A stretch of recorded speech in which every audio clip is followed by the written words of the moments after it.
Kimchi Lab, Spirit and Coffee. Got my coffee here. Mm-hmm. Yum, yum, yum. All right, let's get started. So wanted to, well, first say that more crazy, right? More chaos, more just will it ever stop, right? The most interesting year of maybe our time, my time at least. I know there's been crazy before in the past, and people have gone through other maybe sort of stuff that's going on today. But in my lifetime, certainly the most crazy experience that I'm seeing or witnessing that we're witnessing, everything coming to a head, everything coming to chaos, and quite all right, to be honest with you, because there's a plan. So don't know what's going on in your neck of the woods in terms of the protests that have been going on, which have been turning into some riots and vandalism, and people just are losing their mind. Now, not all people, okay? There's people out there protesting that are actually wanting to do it in harmony and peace. Then you have these extremists that go crazy, but it's not everybody. Um, but we are at a huge. I mean, this is historical. Everything that's going on in the world, it's really honestly is going to go down in the history books and our history, whatever you want to say, however you want to say it, history or history. Um, and it's going to go down in the books because right now times are getting crazy. And here's the deal. It's not going to get better. It only has to get worse before it gets better. And why? Why? Well, because in order for us to illuminate, in order for us to understand who we are, to wake up at a macrocosmic level. Good morning, Tony. We need to go through the suffering. It's part of the process, okay? Good morning, Thomas. Here's the deal. Good morning, Jose. I think I said good morning. Um, these let's just say that I witnessed firsthand the protests. I actually was there firsthand. Um, and it's so sad, peaceful city, not so peaceful in Tampa. Yeah. There's places that are going to be peaceful and places that are not, but guess what?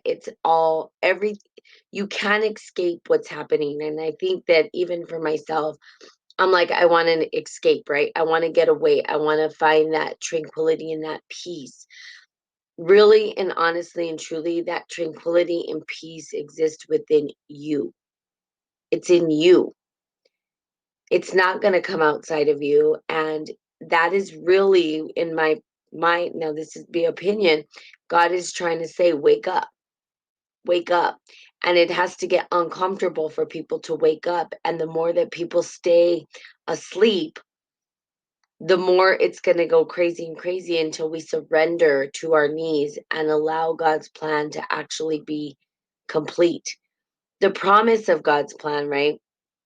At least from all of these religious texts say that at the end of the day, we end up in the land of milk and honey, nothing to be afraid of, nothing to fear. However, there's people that this is very real to them. There's a lot of fear around this. There's a lot of uncertainty, not understanding what's going to happen. I did end up in the middle of a protest, by the way, in a city that I wasn't even sure, right? And then I stumbled across it, and I personally don't watch the news, so I didn't even know that this was really going on. My niece had called me, told me, there's stuff going on, and I told her, that's part of life, blah, whatever. And then boom, I find myself in the middle of it, right? And what I can describe or explain, is just people throwing fireworks in the street and cops throwing tear gas, and it was crazy. Okay, it was all over. People, then there was people who spray painted on the walls, people that, I mean, they vandalized the entire, area. Now, who's they that vandalized? I don't know. Was it the protesters? I don't know. I think people might be using it as an excuse to go out and vandalize things, um, and hide behind the fact that it's a protest. And I know that there's peaceful protesters out there that don't want vandalism to happen. But here's the deal. What's really going on is our mental space is being challenged. This is a spiritual battle. This is a spiritual battle. Now, here's the deal. Humans, right, are going through the chaos. If we don't wake up, if the very fabric of our earth will shake, right? The Mother Earth will wake us up. And guess what? There's no way we can hide from that. There's no shelter in Mother Nature waking up and shaking us at our very core, right? So, earthquakes, hurricanes, fires, all these things that Mother Nature, and it's part of nature, right? We know this. Earthquakes happen all the time. Good morning, Patrick. Tsunamis, volcanoes erupting, all of these things that Mother Nature does happens all the time. It's part of natural law. So the human behavior, if we saw it like a volcano erupting, or if we saw it like a hurricane, like the Tasmanian devil going crazy, right? It's part of the human psyche. It's part of human nature. It is going to manifest outward. Why? Because we've never dealt with our emotions. We've never had the time to deal with our emotions. We were never taught how to deal with our emotions. We were told, if you're bad, go stand in the corner. If you're bad, I'm going to smack you. If you're bad, I'm going to lock you up and put you in a jail cell. If you're bad, I'm going to There was never an opportunity to say, "Hey, what's going on? Why are you upset? How do I redirect this anger and frustration into a different way?" So, yeah, we could be angry at people for vandalizing. We could be angry at people, but why are we angry? It's been underneath the surface, ready to explode for so long. And then we went through this pandemic, and that sort of put everybody in their homes thinking about things. And they were forced into thinking, into looking at themselves. People in their homes thinking about themselves, trying to escape themselves. They had nowhere to escape. So, of course, it was going to bubble up this way.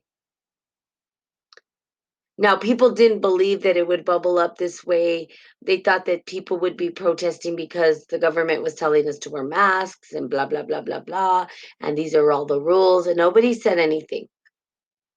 It took an act of violence against a human being who was not doing anything wrong for people to say, okay, enough's enough. And it just took that one act for the volcano to erupt. Okay. People can be mad, right, wrong, good, bad. That the point is, it doesn't matter. It is what it is, right? We see it happening. I've experienced it. In fact, even here where I live in Albuquerque, we saw the protesters last night, and apparently there was vandalism, and they closed down all of Central. Okay. This is real life stuff. This is not just some woo woo thing, but how do we engage it? How do we make meaning of what is actually happening? We want to argue and fight again because we get amnesia, and the the ego has a grip on us. We're going to point fingers. It's not about pointing fingers. You can if you want to, okay? You can point fingers at who's right, who's wrong, who did this, who did that. And where is that going to get you? That's my question. Where? Is it going to give you anything different than you had before? Is it going to help you come back to God and to love?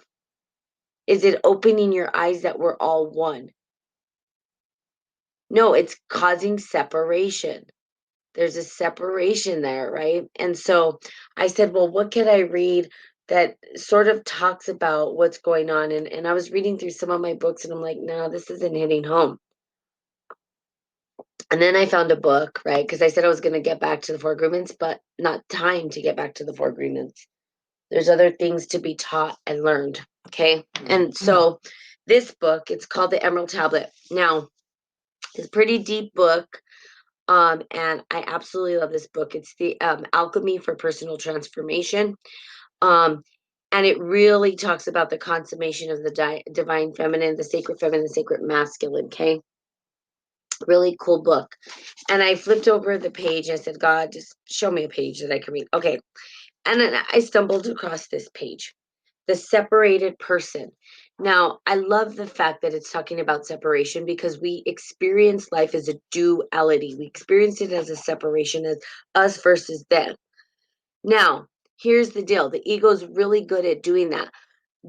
Let me just go into it. The person that inflicted pain upon a person who was innocent, was a good person, and inflicted pain upon them. People are pissed about this, but it's also historical trauma. There's trauma that goes back, right? Native Americans were, pushed off their land. They were, beaten. They were enslaved. They were raped. I mean, all of these things happened in history to several different people, right? And now, good morning, Quad D. And now we have, good morning, Hoda. Good morning, Thomas. I don't know who else is there. Good morning, Tim. And now we have, um, black versus white. Why? We're all human, right? We all have DNA. We're about 99% the same. Um, in our DNA and in our structure because we're all human. But separation, right, is the trick of the ego. I keep coming back to this to remind you. Separation is really the root of all of it. When we see ourselves as separate, now we can say I identify different than you, and now I can be right and you could be wrong. And now I can have power and control over you. Or now I can say my ideas are better than yours because we're separate. We're not the same. Now, in terms of skin tone, it's easy to identify color. So they used color as a way to separate. Then, when that wasn't working, they used masks to separate, right? People that wearing masks, people that are not wearing masks. And now we're separate. You're different than me, but it's something that's identifiable. The reality is we're all the same. We're even the same as a rock, you guys. And really, I'd see humanity acting as dumb as rocks at this point. Sorry, that was a total judgment. And I know it, so forgive me. But that's what's happening. We're not separate. We are one. When we play the separation game, we have disharmony. When we play the separation game, it's us versus them. Nobody wins in that. Nobody. Nobody wins in separation. There's not a winner. People think they're winning, but they're not. They're allowing the ego to come in. So if we separate and we start to cause violence or hurt individuals, we're only hurting ourselves. And the seemingly team that we think is losing, right? And we think we're winning, we're not. So what is happening right now? Separation, it's separation, it's separation. Period. End of story. It boils down to separation. Us versus them. Now, for us to stand up and stand firm in what we believe is true, there's not a problem with that. Understanding the choice, because we have to understand, how do we unify under one umbrella? How do we come together in unity? Well, we got to talk about the separation in order to understand it and then come back to unity. But some people may never get it, and some people are going to use violence against other people. It's terrible. It's a sad thing, right? I went through it. I saw it all. But there's a way to come to unity. We had Gandhi. I mean, Racism exists in every culture. Trust me. I lived in India. I lived in Asia. And there's a lot of racism, and they're blatantly open about their racism. There's nothing hidden um in their racism, and it's crazy, right? So it exists everywhere. You don't escape it. And there's different levels of racism, there's different ways that people experience, and you do have these sort of people who have sat in the dominant space, right? They felt like they have control and dominance over these other people, and people are sick of it, right? And so they want to break free of that. Like, I matter too, regardless if you think I matter or don't matter. But using force to harm somebody, not the way to go. All you're doing is becoming the exact thing that you're saying you're not happy about. You're just becoming that. And what makes that any different? What makes them people or those people any different? It doesn't. Love. Gandhi sat there peacefully. I thought about literally going on Central, sitting in the middle of the road, putting on meditation music and just sitting there and meditating around all the chaos. And in fact, I might actually do that. Because there has to be a unity in the storm. There's an eye of the storm, right? Where there's peace and harmony exists, and the separation of the chaos becomes all around it, starts to circle.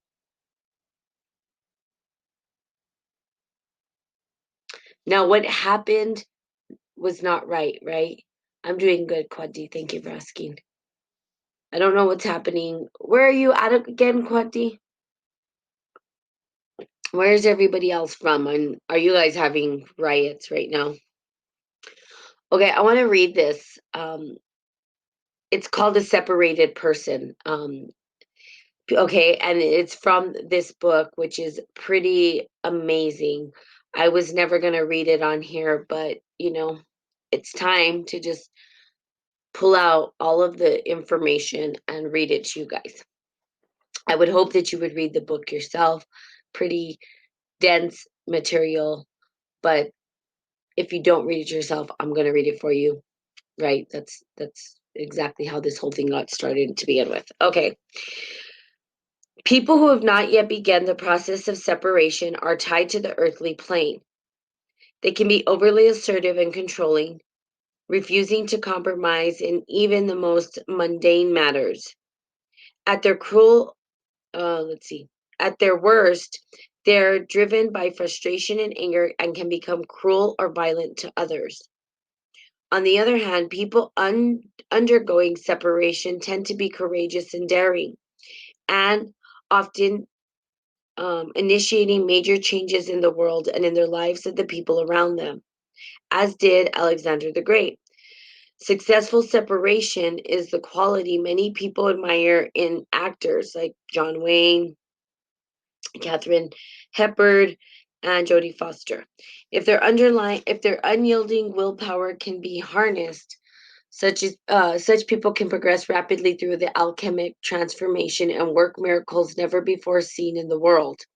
The astrological cipher of the water sign of Scorpio is how the alchemists designated the separation stage. The Egyptians related Scorpio to the descent into the underworld to bring back knowledge, and the Scorpio goddess of Sekhet or Sekhet, Selkit, who led the deceased to the other side. The lifelong search for scorpions is for a spiritual transformation, and their qualities are intense and introspection and self control. But scorpions are bold and can be persistent and opinionated to a fault by often trampling the feelings of others in pursuing their own goals. Okay. Um, just as the societies and cultures can emphasize different aspects of soul or spirit. We all know people who seem to have more spirit than soul, or vice versa. But it is a rare person indeed who has succeeded in uniting both the soul and the spirit in one holistic approach to life. That harmonious marriage of the soul and spirit takes place during the alchemic operation known as conjunction, which we will attempt to experience in the next chapter. So, conjunction is the what I usually say, good morning, Betty, good morning, Jenna, is the connection or the consummation between the sacred feminine and the sacred masculine. Understanding how to live in harmony with these two things that happen, the ego and the like you have the angel and the devil on your shoulders, right? And you have these two talking to you. They used to do it in cartoons all the time. But that's really what it is. Should I do it? Should I not do it? Should I do it? Should I not do it? Da, da, da. Be good, behave. You have that voice in your head, that dialogue that happens. So there's the women's separation experience is described in more detail in Edgar's Anatomy of the Psyche, Alchemic Symbolism of Psychotherapy. Okay, so conjunction, creating the over self. The new perspective and energy released from the breakdown and the reclassification of physics structures during separation gives alchemists the strength to divorce himself from the sterile mental marriages, stubborn beliefs and attitudes involving the ego striving to build fame, fortune, and family. The alchemists call these goal-oriented constellations of mental energy conjunctions. The multifarious unions of spirit with ego are known as terrestrial conjunctions. Okay. Breaking up these spiritual, unproductive earthly marriages was the job of the first three steps of the ladder of alchemy. Okay. There's calcification, dissolution, and then separation. If those operations were successful, only the most genuine and essential parts of the matter at hand were left in the vessel of transformation. The spiritual terms. These essences are the very soul and the spirit of the alchemist. And it is now time for these two most basic components to reunite in a new conjunction. The alchemist saw this process as one of passionate lovemaking driven by the desire of alchemic masculine and feminine forces. Not surprisingly, the bird of conjunction is the cockerel. Sorry, the young and virile rooster. Okay, so they understood that the symbolism or symbology, and this was symbolism that was used historically, right, to understand or to visualize what they were talking about. The consummation or the dance of the divine sacred and the divine masculine energy is the energy within you. It's not man and woman, it's not gender. It's understanding that you have these two things within you, and it's learning to interweave them into wholeness. And why am I talking about this? Because right now, the world needs individuals and people who understand how to do this, because what this does is it unites you back in love. It brings you back to love. So that when you're looking at the chaos, you understand that you are part of that chaos. You're not separate from it. But we will point fingers at people and we will want to blame people for the way things are.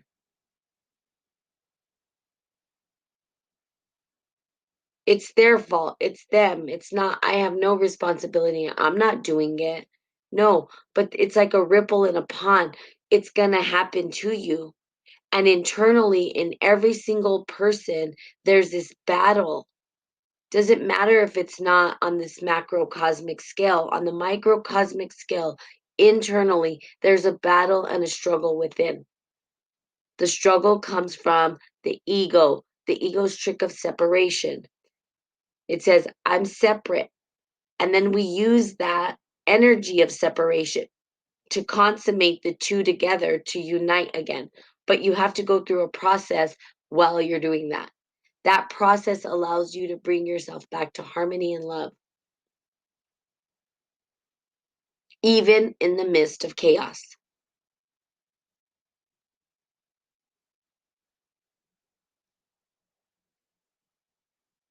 that I literally would go sit in the middle of a protest with meditation music on and sit there meditating the entire time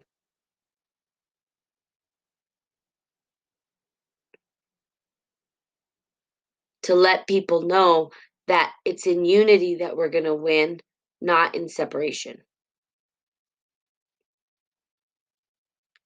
The separation allows us to see ourselves. So basically, let's boil it down to this. It's saying to separate. And people are like, well, I don't understand. Why did it say to separate? We need to understand that separation exists, but we need to understand how we separate the two, clean them out, unite them again in love.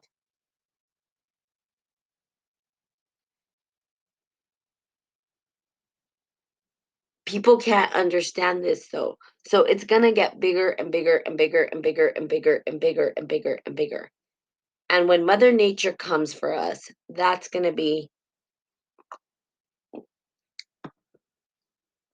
not gonna be fun.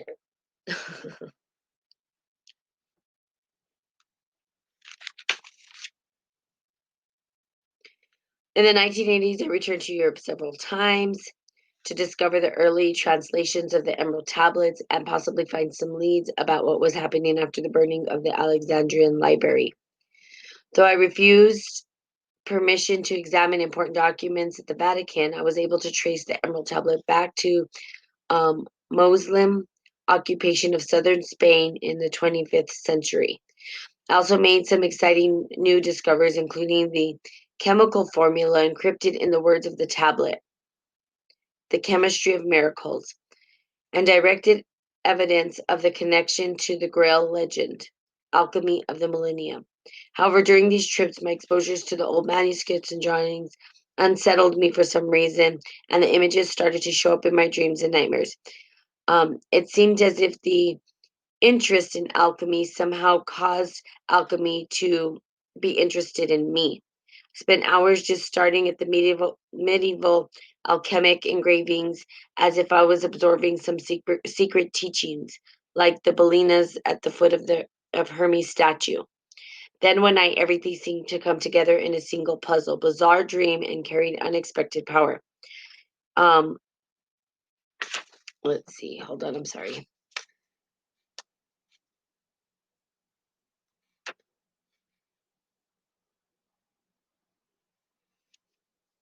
I woke up in triumph. Okay, as if I had dropped back into bed and then what was I supposed to do?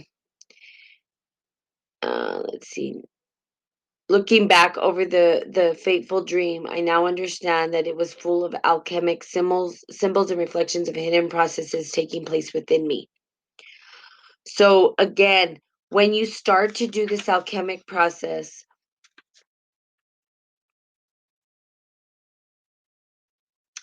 yeah, I don't know if I want to go over this. I'm sorry, you guys. I'm like trying to read to see what I can dig out for you guys.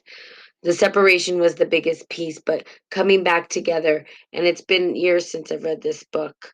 Um, but there is a process to the spirit, right? And spiritual alchemy. Now, I've never actually read it on here. I've never read like these type of books on here. Obviously just the Christ blueprint seemed to be the most the one that hit home the most, that seemed like it was the easiest to read and to support people and individuals. This book a little bit goes a little bit deeper into the alchemic process and what it means. What does it mean to allow yourself to start to go through these spiritual practices that are a little bit deeper? Prayer is good, but for us, we get amnesia so quick. Like I said, right away we're like, "Oh, it's us versus them." The battle's internal. It's not an external thing. We're seeing it happen externally because we're not yet fully developed internally in our spirit. We have to look within and develop our own spirit, our own self, taking personal responsibility for who we are. How do we begin to do that? Well, it's taking responsibility for everything that shows up in your life, the uncomfortable as well. Not an easy task. It's not easy for me, but I do it and I'm like, great. I'm responsible for that. Awesome. Everything that showed up in my life, awesome. That's me.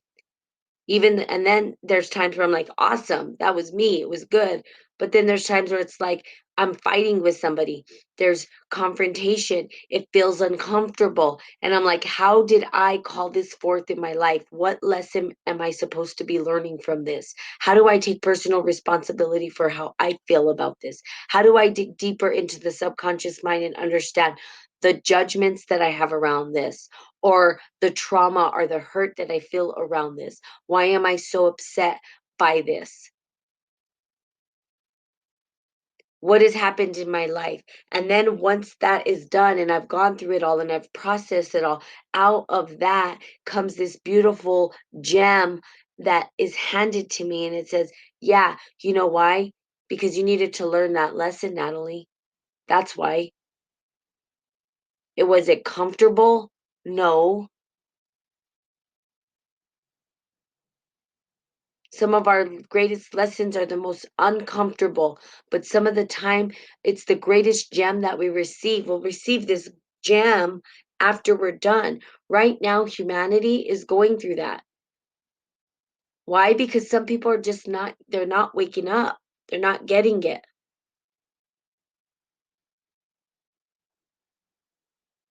This internal battle is starting to show up on the external world, basically.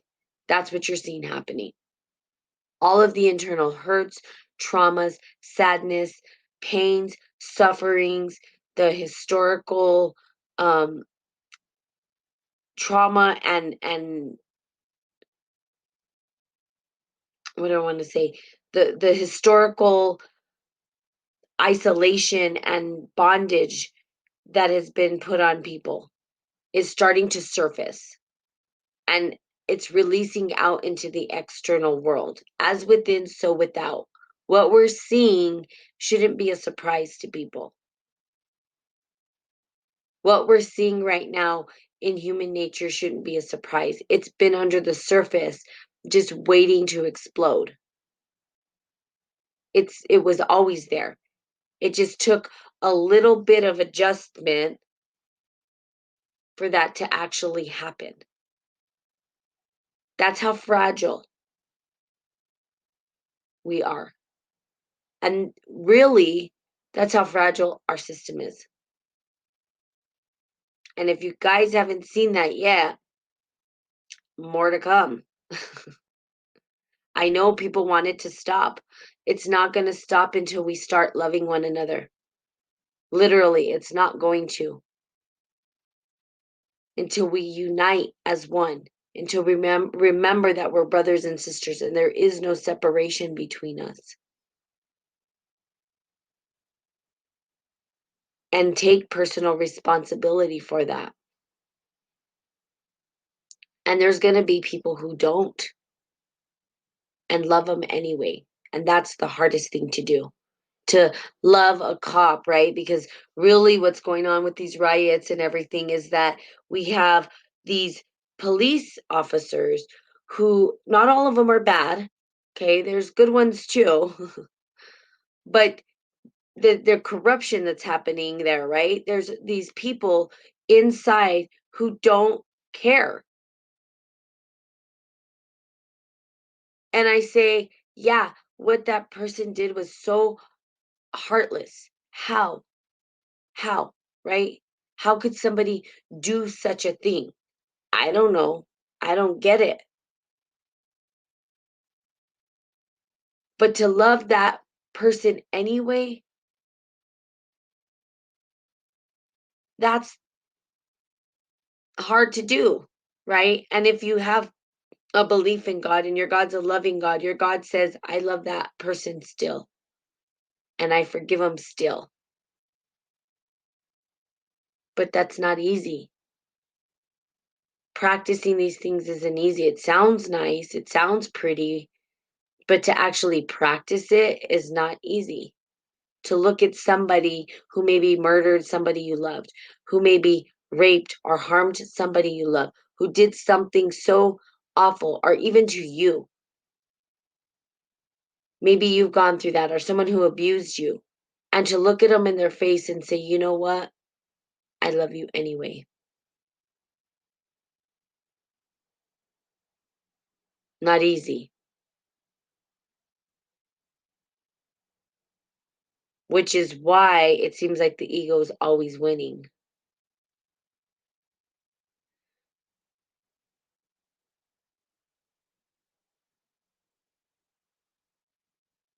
Not an easy task. And it's not for everybody, and not everybody will. But there are people who are. And there are people who are praying for those people who perhaps don't even have, I would say they're either psychopath and they don't know, they just don't feel the way, they don't process the way we, and we you, how do we understand that? I can't understand that. I don't know. How could somebody do something so cruel to a human being and not feel anything about it?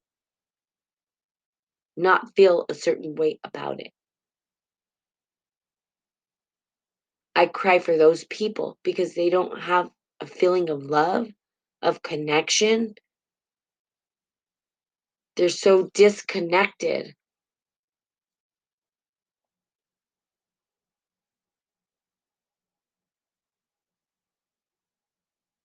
That's, to me, is sad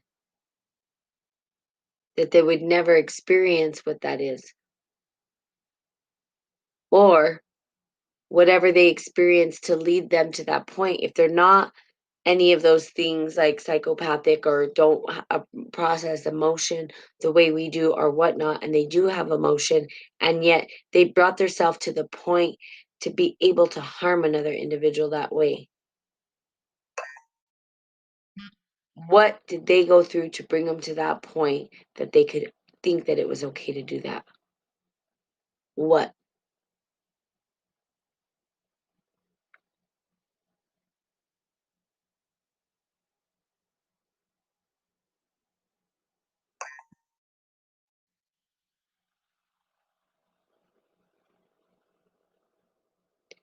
I say this: pray, pray, pray for our world right now. Pray for the people that are hurting. Pray for the people that are suffering. Pray for those who don't even know or care that they're harming other individuals.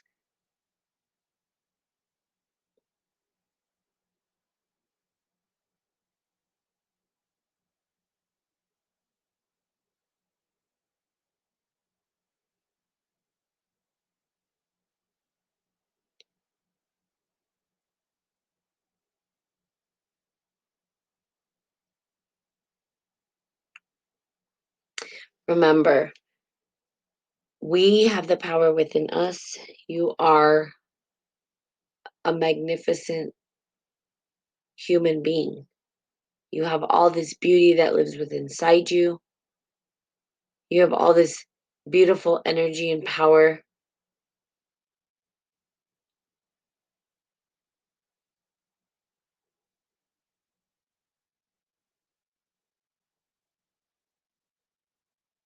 All of that exists inside you.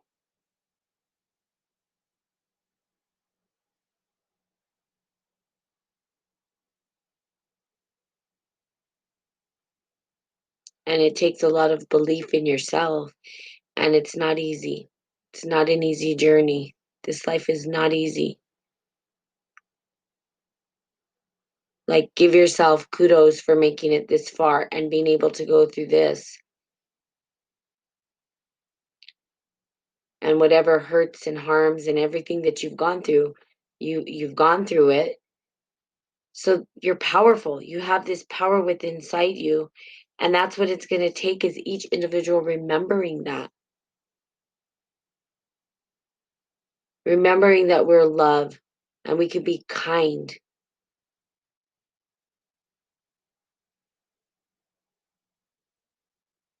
Again, in practice, it's not easy. It's not easy. It's not.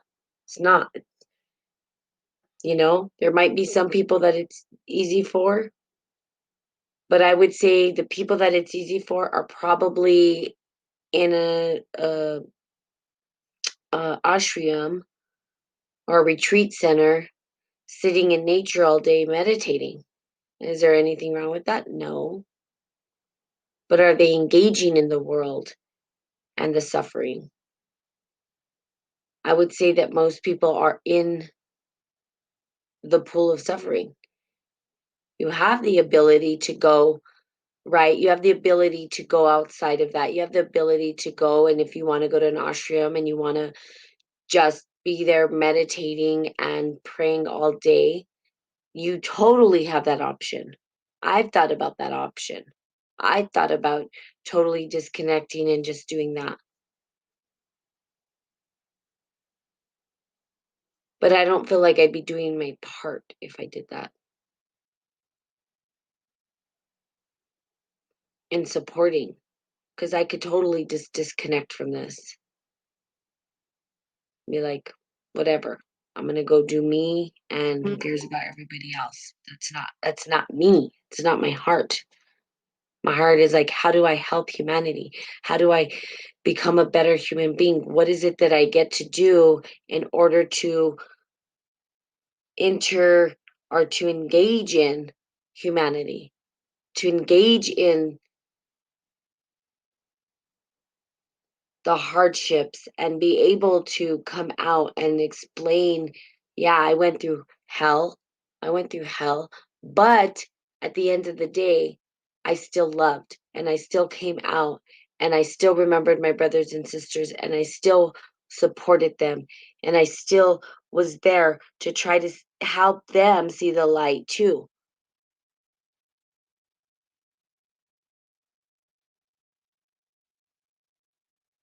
So please pray. Pray for me. I'm praying for you. So many people, innocent people, are getting hurt out there.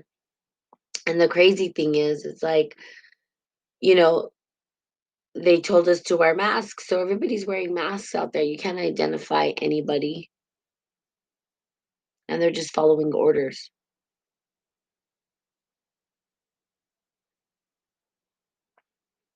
I promise I will pray. Thanks, Betty. Appreciate that. And I know all of you have hearts of gold out there. You wouldn't be listening if you didn't have hearts of gold, right? That your hearts are just so beautiful and your prayers are so needed and just an honor to be able to connect with you guys. I'm going to find um, readings that I think will hit home for what's going on. I don't know that there are protests happening. I heard that in another country they were going to start or they were happening, but I don't know if that's the case. Again, I don't watch the news, but I stumbled across the protest by default. And there was vandalism everywhere. And, I don't know that it was the protesters that were doing it. It might have just been people who want to loot and use the protesting as an excuse to do that. I don't know. We don't know. Could be the protesters too that are extreme. But I do believe that there are people who want to do it peacefully as well, right? We can't peg a few people to everybody. And there's a lot of people protesting right now, you guys. Tons, tons, tons.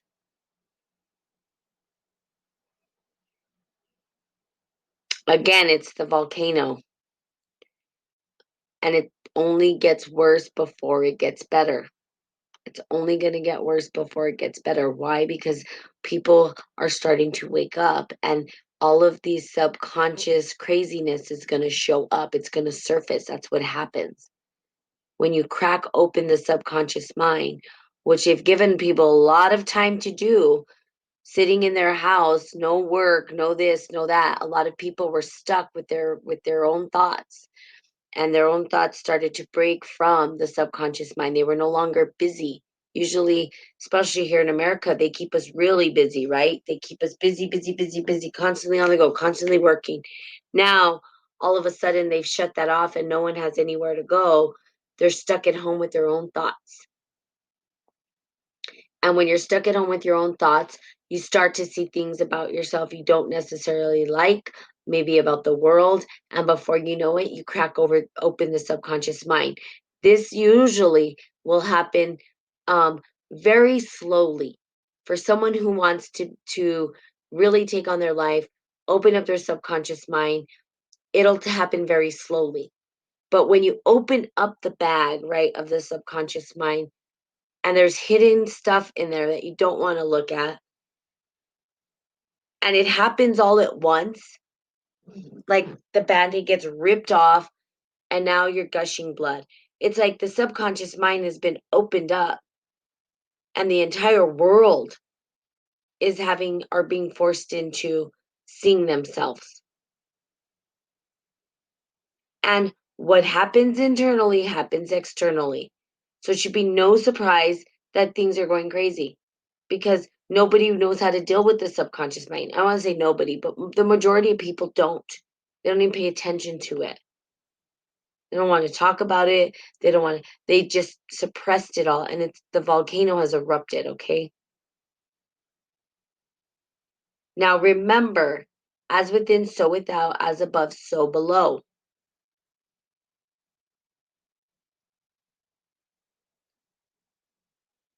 Times are going to get even more interesting. Get on the boat, you guys. Wake up. Wake up. Wake up to what?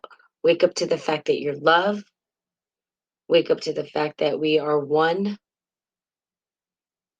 Wake up to the fact that God's plan is going to play out and that we can trust that. Pray and have faith. Okay? Also, forgiveness, gratitude, and love. Secret sauce. Forgiveness, gratitude, and love. Okay? You guys, please be safe in your areas, in your locations. Stay safe. I pray for you guys. I don't know what's happening worldwide. I know this is just a US thing at this point, from my understanding. But please, you know, at this point, if you need to stay home, stay home. Um,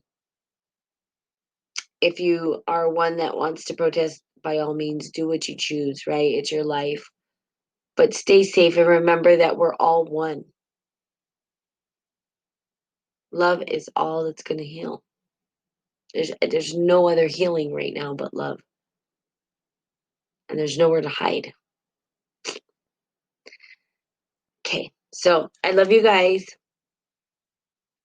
Have a most blessed Monday ever. And I will be seeing you all tomorrow. Okay. Talk to you later. Bye bye.